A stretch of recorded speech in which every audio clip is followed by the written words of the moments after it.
अगर मैं आपसे कहूं कि पीओके पर गुस्से से लाल हुआ भारत, अरे वो पाकिस्तान जो पीओके के अंदर नरसंहार करते चला जा रहा है, फाइनली भारत ने बोल दिया है। भारत ने बोल दिया है कि देख पाकिस्तान, अगर तो इस तरीके से करता रहा तो ठीक नहीं होगा। सवाल यह उठता है कि आखिरकार एग्जैक्ट भारत ने क्या जवाब दिया है। आप देख रहे होंगे पाकिस्तान के अंदर नरसंहार और पाकिस्तान पीओके के अंदर नरसंहार ज्यादा कर रहा है। सवाल यह उठता है कि पीओके के अंदर लोगों को क्यों पाकिस्तान मार रहा है और सच्चाई क्या है। पाकिस्तान कश्मीर को क्यों चाहता है, कभी पाकिस्तान ईरान के साथ, कभी पाकिस्तान सऊदी अरब के साथ, और पाकिस्तान बार बार इस जो पीओके के अंदर इलेक्शन हो रहे हैं उस पर आवाज बंद करने की कोशिश लोगों की क्यों कर रहा है। अभी जब आपको पता चलेगा तो आपका पूरा का पूरा डाउट क्लियर हो जाएगा और आप कहोगे कि मतलब ये बात थी और ये पाकिस्तान करना चाहता है और भारत यहां पर कहां पर है और क्या भारत पीओके ले पाएगा कि नहीं, और जो अभी सब कुछ कर रहा है पाकिस्तान वो ताकि भारत पीओके ना ले पाए, इन्हीं सब चीजों की वजह से कर रहा है। यार सबसे पहले देखते हैं कि मुद्दा है क्या। मुद्दा यह है कि पाकिस्तान जो है वो पीओके के अंदर खुलेआम गोलियां चलवा रहा है, खुलेआम लोगों को मरवा रहा है और इतना ज्यादा क्रूरतापन यहां पर पाकिस्तान दिखा रहा है कि यार उतना क्रूरतापन ऊपर जाने के बाद यमराज नहीं दिखाता होगा जितना पाकिस्तान यहां पर दिखा रहा है। पाकिस्तान यहां पर कह दिया है कि ये जितने भी प्रदर्शनकारी हैं ये हिंदू या कह सकते हो कि भारत से भी गए गुजरे हैं। मतलब भारत को देख रहे हो किस तरीके से पाकिस्तान पेर रहा है। और उसी के साथ साथ पाकिस्तान के अवैध कब्जे वाले जम्मू कश्मीर, जिसे POJK यानी कि पाकिस्तान ऑक्युपाइड जम्मू कश्मीर या पाकिस्तान ऑक्युपाइड कश्मीर भी कहा जाता है, में चल रहा भीषण नागरिक विद्रोह और वहां पर जनता पर पुलिस जो पाकिस्तान के सुरक्षा बल हैं की जा रही बर्बरता पर भारत सरकार ने बेहद सख्त कड़ा और रुख अपनाया है। मतलब क्या है यार, मतलब यह है कि पाकिस्तान जो इस पीओके वाले एरिया पर हाल फिलहाल नरसंहार कर रहा है, लोगों को मार रहा है, उस पर भारत के विदेश मंत्रालय और प्रवक्ता ने बोल दिया है। क्या बोला है उसके बारे में जानते हैं, लेकिन उससे पहले यह समझते हैं कि आखिरकार कितने लोगों को मारा है। तो हाल फिलहाल 2 दिन के अंदर 30 लोगों को मार दिया है, 2 दिन के अंदर। और ये 2 दिन के अंदर 30 लोग नहीं भैया, एक समय ऐसा था जब पाकिस्तान ने खुलेआम गोलियां चलवाई थी और 200 लोगों को इकट्ठे मरवा दिया था। जानते हो ऐसे मतलब 500-600 लोगों की भीड़ थी। वहां पर पाकिस्तान ने आर्मी को भेजा और धड़ धड़ धड़ धड़ धड़ धड़ गोली चलवा दिया। 200 लोग तो उसी टाइम ऑन द स्पॉट मर गए थे। उसके बाद कितने बाद में मरे होंगे, कितने तड़प कर मरे होंगे, उसकी गिनती नहीं है। यहां पर जो आपको डाटा दिखता है वो डाटा और एक्चुअल में बहुत अलग होता है। यहां पर केवल आम नागरिक नहीं, आम नागरिक पाकिस्तान से इतना गुस्सा आ चुके हैं कि ये लोग पाकिस्तान की रेंजर्स यानी कि पाकिस्तान की आर्मी और पाकिस्तान के पुलिस को मार रहे हैं। और आपको पता है, क्या आपको पता है कि पीओके के अंदर जो पुलिस है वो खुद रिजाइन मार रही है। हाँ भैया हम नहीं करना चाहते ये काम, बड़ा डर लग रहा है। सोच लो इतना ज्यादा खतरनाक हो चुका है पाकिस्तान के अंदर माहौल। फिर उसके बाद सुनिए तो सही, ज्यादा खतरनाक माहौल कहां हुआ है वो देख सकते हो। ज्यादा खतरनाक रावलकोट के अंदर हुआ है, क्योंकि हाल फिलहाल यहां पर अभी इलेक्शन हो रहे हैं। अब पीओके के अंदर इलेक्शन, क्या पीओके के अंदर भी इलेक्शन होते हैं, इसके बारे में भी डिटेल बात करेंगे और उसी की वजह से सब कुछ हो रहा है। फिर यार यहां पर पीओके में प्रदर्शनकारी भी भारत की तरह हमारे दुश्मन हैं। अब सोच लो, ये मेरे शब्द नहीं बल्कि वहां के विदेश मंत्री के शब्द हैं। वो डायरेक्ट आकर कहता है कि जो प्रदर्शन कर रहे हैं वो भारत की तरह हमारे दुश्मन हैं। और फिर उसके बाद पाकिस्तानी रक्षा मंत्री जो कि ख्वाजा आसिफवा है ये कहता है। और उसी के साथ साथ यहाँ पर 600 नागरिक को गिरफ्तार कर लिया जा चुका है और कुछ लोगों को गिरफ्तार करके कहा जा रहा है कि अफगानिस्तान भेज दिया गया, लेकिन पता चला कि वहां पर है नहीं, वो आदमी ही गायब हो गया, पता ही नहीं चला। मतलब आप ऐसा मान सकते हो कि जो आसिम मुनीर है पाकिस्तान के अंदर, वो लोगों को डायरेक्ट मरवा ही दे रहा है जो प्रदर्शन कर रहे हैं, जो पकड़ में आ रहे हैं। यही सच्चाई है पाकिस्तान के अंदर। और उसी के साथ साथ भारतीय विदेश मंत्रालय MEA ने पाकिस्तान पर डायरेक्टली बोल दिया है कि ये जो पाकिस्तान दिखावटी चुनाव नाटक कर रहा है ये नाटक ना करे। पाकिस्तान जो सोचता है कि पीओके वाला एरिया उसका है, हम बता दें, आपको क्लियर कर दें, जम्मू कश्मीर का एक एक तिनका भारत का है। और ये मैं नहीं बल्कि ये आपके विदेश मंत्रालय के प्रवक्ता रणधीर जायसवाल साहब कहे हैं। और उसी के ही साथ साथ ताजा हिंसा में 17 से 20 से अधिक लोगों की हाल फिलहाल वापस से मारे जाने की यहां पर खबरें आ रही हैं। चलो यहां पर देखो 10-20 लोग नहीं, यहां 100-200 लोग डेली मारे जा रहे हैं। ये केवल 10-20 दिखाया जा रहा है ताकि इंटरनेशनल मीडिया पर ये ना मचे कि पाकिस्तान देखो कितना क्रूरतापन दिखा रहा है। लेकिन एक बार हम ये समझते हैं कि पाकिस्तान बार बार कश्मीर की बात क्यों करता है। आपने कभी सोचा कि आखिरकार उसको कश्मीर ही क्यों चाहिए? वो राजस्थान की बात क्यों नहीं उठाता बल्कि उसका बॉर्डर उससे भी सटता है? वो पंजाब की बातें क्यों नहीं उठाता बल्कि आधा पंजाब पाकिस्तान में, आधा पंजाब भारत में है? कश्मीर की ही बात क्यों उठाता है? जानते हो क्यों? क्योंकि कश्मीर से ही पाकिस्तान की प्यास बुझती है। पाकिस्तान के अंदर जो 90% पानी जाता है वो इसी कश्मीर में जो अभी स्थित कुछ और नहीं बल्कि सिंधु नदी का पानी है उसी से ही होता है। पाकिस्तान के अंदर 90% जो खेती होती है वो भारत से जो जाने वाली नदियां हैं, सहायक नदी सिंधु नदी की, वही यहाँ पर ले जाती हैं पूरा का पूरा पानी। और जब अंग्रेज थे उन्होंने दुनिया का सबसे बड़ा कैनाल सिस्टम इसी नदी पर बनाया था। अब सोच लो कितना पानी जाता है। और पाकिस्तान के अंदर जो सबसे ज्यादा डॉलर आता है वो आता है कपड़े उपड़े को बेच करके। तो कपास जो उगाता है पाकिस्तान वो इसी नदी के ही सहारे उगा पाता है। अगर भारत ने इसे बंद कर दिया तो जानते हो क्या होगा? पाकिस्तान बर्बाद हो जाएगा। और भारत इसकी पूरी की पूरी व्यवस्था कर चुका है। भारत ने कम से कम 2400 करोड़ से ज्यादा रुपए को पास कर दिया है ताकि सिंधु नदी का पानी पाकिस्तान में जाने से रोका जा सके और उसी के साथ साथ डैम्स बनाए जाए, टनल्स बनाया जाए और उन पानी को इंडिया में ही रोक कर रखा जाए और आगे की ओर इधर सप्लाई कर दिया जाए। अब समझ में आया पाकिस्तान क्यों चाहता है कश्मीर को?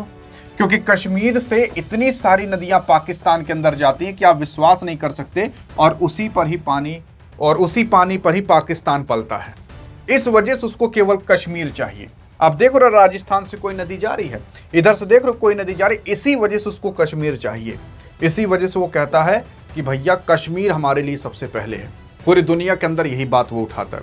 लेकिन हाल फिलहाल आप देख रहे होगे कि पाकिस्तान जो है वो ईरान का साथ देने लगा था कि भैया ईरान हमारे लिए सबसे महत्वपूर्ण है। अभी तक कश्मीर था, फिर उसके बाद अभी पाकिस्तान के लिए सऊदी अरब सबसे ज्यादा महत्वपूर्ण हो चुका है। सऊदी अरब क्यों हो चुका है? देखो, पाकिस्तान को जब कहीं से भीख नहीं मिलती तो वो आ जाता है कश्मीर की ओर, ये कश्मीर की ओर।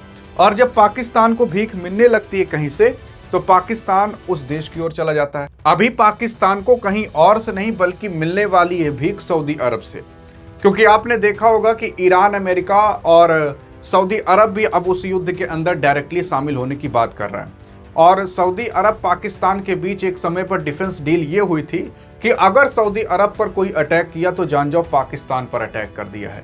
इस वजह से अब पाकिस्तान वहां पर जाने वाला है। और सऊदी अरब के अंदर जो मुस्लिमों के मंदिर माने जाते हैं, मस्जिद माने जाते हैं, पाकिस्तान अपने आर्मियों को बार बार वहां पर भेजता है ताकि जाकर रक्षा कर पाए, ऐसा कहता है पाकिस्तान। लेकिन आपको पता नहीं होगा कि सऊदी अरब हजारों डॉलर, लाखों डॉलर इनके आर्मी को देता है ताकि आप यहां पर आओ, और उसी पैसे पर ये लोग पलते हैं। और दूसरी चीज आपको ये भी समझने की बात है कि हाल फिलहाल अभी पाकिस्तान क्यों गया हुआ था ईरान का साथ देने, क्योंकि आपको पता होना चाहिए कि ईरान ने अभी एक डील रखी थी कि हम तभी युद्ध को रोकेंगे जब अमेरिका हमें $300 बिलियन दे देगा ताकि हमारी जो क्षतिग्रस्तता हुई है वो ठीक हो सके, जो हम बर्बाद हुए हैं उसको हम वापस रिपेयर कर सकें। लेकिन आपको ये भी पता होना चाहिए कि पाकिस्तान ही उसकी चीज की मध्यस्थता करा रहा था, और अगर ये चीज वास्तविकता में हो जाती और $300 बिलियन मिल जाते ईरान को ताकि ईरान ठीक हो सके, तो आपको ये भी पता होना चाहिए कि ईरान और पाकिस्तान के बीच काफी अच्छे रिश्ते हो सकते थे। तो ईरान पाकिस्तान को काफी सस्ते में तेल दे सकता था। पाकिस्तान की मीडिया ये बात कर रही थी अगर ऐसा हो जाए तो कम से कम 50% हमें डिस्काउंट में तेल मिल सकता है। तो जहां पर भीख मिलती है, जैसे होता नहीं कि कुत्ता है, कुत्ते के पीछे है करके भागता रहता है दूसरा कुत्ता, एक तो कुतिया है आगे पीछे कुत्ता भागता रहता है, वैसे ही पाकिस्तान है। जब दिखता है कि हाँ अब इससे मुझे मिल सकता है तो उसी के पीछे भागने लगता है। तो हाल फिलहाल ये सऊदी अरब के पीछे क्यों चला गया? क्योंकि युद्ध वापस से चालू हो गया और ये कंफर्म हो गया कि हाँ भैया अब ईरान को $300 बिलियन नहीं मिल पाएंगे। और अभी हाल फिलहाल आप देखोगे पीओके में इतना नरसंहार क्यों कर रहा है? अरे पीओके के भी लोग तो पाकिस्तान के अगर पाकिस्तान मानता है तो मैं आपको एक बात बता देना चाहता हूं पीओके है क्या। तो जम्मू कश्मीर का ये जो आप हरा वाला एरिया देख रहे हो इसे कहते हैं पीओके, पाकिस्तान ऑक्युपाइड कश्मीर। पाकिस्तान ने इतने एरिया पर 1947 से ही कब्जा करके बैठ चुका था। और उसी के साथ साथ हाल फिलहाल आप देखोगे इस पीओके के अंदर दो एरिया हैं। एक यहां से अगर आप डिवाइड कर दोगे तो दो एरिया हो जाते हैं, एक हो जाता है ये वाला एरिया, एक होता है ये वाला एरिया। ये वाले एरिया को गिलगिट बाल्टिस्तान कहा जाता है, नाम है इसका। ये वाले एरिया को पाकिस्तान कहता है आजाद कश्मीर। और इसी वाले एरिया के अंदर हाल फिलहाल इलेक्शन हो रहा है। आप कहोगे कि यार ये तो बहुत छोटा सा एरिया है, बल्कि है ही वाला बहुत बड़ा सा एरिया है, बल्कि इस पर पाकिस्तान को ध्यान देना चाहिए। लेकिन पाकिस्तान ज्यादा ध्यान अभी इस पर दे रहा है क्योंकि इलेक्शन यहीं पर हो रहे हैं। देखो गिलगिट बाल्टिस्तान बड़ा बहुत है, ये वाला एरिया बड़ा बहुत है, इसको भी पीओके ही कहा जाता है। पाकिस्तान ने दो पार्ट में डिवाइड करके रखा है। गिलगिट बाल्टिस्तान बड़ा बहुत है लेकिन जनसंख्या यहाँ पर बहुत कम है, 17-18 लाख है। लेकिन ये आजाद कश्मीर छोटा बहुत है लेकिन यहाँ पर 40-44 लाख की जनसंख्या है। तो इसलिए इलेक्शन के प्रोस्पेक्टिव से ये वाला ज्यादा इंपॉर्टेंट हो जाता है, समझ आया। और यहीं पर ही इलेक्शन हो रहे हैं और यहीं पर ही रावलकोट यहीं सब मौजूद है, यहीं पर ही पूरा अटैक करा रहा है। ऐसा कहा जा रहा है कि 27 तारीख से 10 अगस्त तक ये पूरा इलेक्शन चलेगा। तब तक आपको बहुत खबरें सुनाई देंगी, भैया इतने लोग मारे गए, ये हुआ वो हुआ, समझ आया। दूसरी चीज, अब पाकिस्तान यहां पर क्यों कंट्रोल नहीं कर पा रहा? पाकिस्तान इसलिए नहीं कंट्रोल कर पा रहा क्योंकि पाकिस्तान की ही गलती है। पाकिस्तान यहां पर जो इलेक्शन कराता है, यहां पर वो होती है टोटल 53 सीटों पर इलेक्शन, ठीक है, जिसमें से 8 सीटें ना आरक्षित होती हैं, मतलब वो सरकार ही देगी सीट उनको। तो यहां पर क्या है कि 8 सीटों पर इलेक्शन होता, 8 सीट जो होती है वो सरकार देती है, सरकार किसी की भी बने। एक यहां पर काफी मजबूत पार्टी थी JAAC, आपने इसका नाम सुना होगा, इसको बैन कर दिया गया ये इसी एरिया के अंदर। और ये जो 8 सीटें हैं ये सरकार इसलिए आरक्षित रखे रहती है कि सरकार किसी की भी बने, यहां पर जो 8 सीटों पर बैठेगा वो सरकार ही बैठाएगी। और वो सरकार किसको बैठाती है? कोई ISI का आदमी हो जाएगा, कोई TTP का आदमी, या फिर मतलब कुछ भी तारीके तालिबान पाकिस्तान या लश्कर ताइबा वइबा का, इन लोगों के आदमी को यहाँ बैठा देती है ताकि भारत में वो लोग लगातार अटैक करते रहें। क्योंकि अगर शुद्ध लोग बैठ जाएंगे तो भारत पाकिस्तान में युद्ध होगा ही नहीं। और ऐसा तो पाकिस्तान चाहता ही नहीं कि युद्ध ना हो। युद्ध होगा तभी तो उनकी रोजी रोटी चलेगी, क्योंकि उनकी जनता तब पूछने लगती है कि भारत पाकिस्तान में तो युद्ध हो नहीं रहा, लेकिन पाकिस्तान के लोगों को आटा, रोटी, कपड़ा, मकान मिल क्यों नहीं रहा। अब जैसे ये लोग जनता पूछने लगते हैं ना, पाकिस्तान भारत पर अटैक कर देता है। अटैक इसलिए करता है ताकि लोग अब उसमें भिड़ जाएं, भैया भारत पाकिस्तान में लड़ाई हो रहा है। तो चलो ये वाला आजाद कश्मीर वाला एरिया इंपॉर्टेंट है पाकिस्तान के लिए, क्या ये वाला इंपॉर्टेंट नहीं है? ये वाला भी है। असल में पाकिस्तान जो है वो इस वाले एरिया को बनाना चाह रहा है अपना 5वां प्रांत। जैसे भारत के अंदर 28-29 राज्य हैं, वैसे पाकिस्तान के अंदर 4 प्रांत है। अगर आपने उन 4 के चारों प्रांत का नाम बता दिया या एक प्रांत का भी नाम बता दिया तो आपके कमेंट को हार्ट दे दिया जाएगा, पिन कर दिया जाएगा। और यहां पर ये गिलगिट बाल्टिस्तान है, इसको 5वां प्रांत वो बनाने की कोशिश कर रहा है, समझ आ रहा है। और यहां पर जो इलेक्शन होता है वो इलेक्शन केवल नाम मात्र के लिए होता है। सरकार जिसको चाहती है उसी को ही बनाती है, क्योंकि 8 सीटें तो सरकार खुद आरक्षित रखी है। अब इलेक्शन होगा तो केवल 45 सीटों पर ही होगा, 53 में से 8 सीटें निकाल ही दीजिए। और सरकार जबरन करके पोलिंग बूथ को उठवा लेती है, लोगों को मरवा देती है, डरवा धमका करके अपना जीत लेती, उसी के हिसाब से यहाँ पर सरकार बनती है। तो ये सारा का सारा हो रहा है। और जब जनता यहाँ पर आवाज उठा रही है कि हमें पता चल गया कि 8 जो सीटें हैं वो आरक्षित तुमने क्यों रखी है, आतंक मचाने के लिए रखी है, तो भैया ये 8 आरक्षित सीटें हटाओ।